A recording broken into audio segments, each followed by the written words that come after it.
called Nope.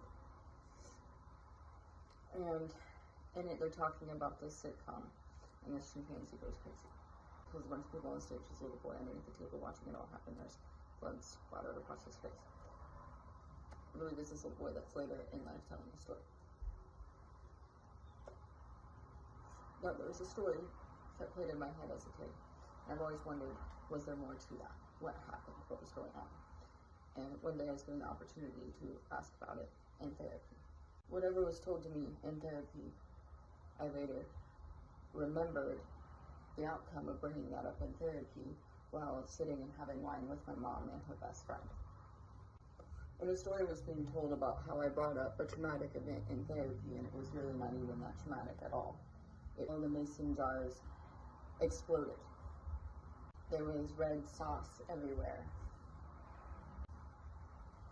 I hid underneath the table because the glass was everywhere, and I was told not to walk in the kitchen on the glass, but I was already 2 steps in the kitchen as I was.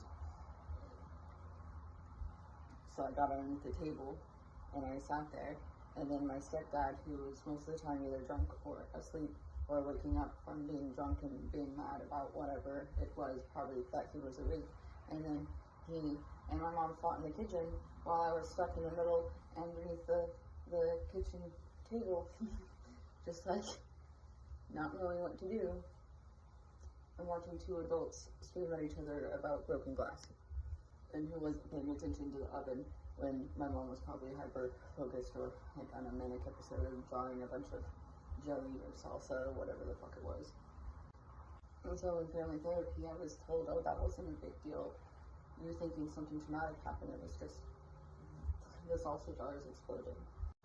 But also add the layer of autism and loud noises and unpredictable routines, and then people fighting over these things. It was a big deal to me.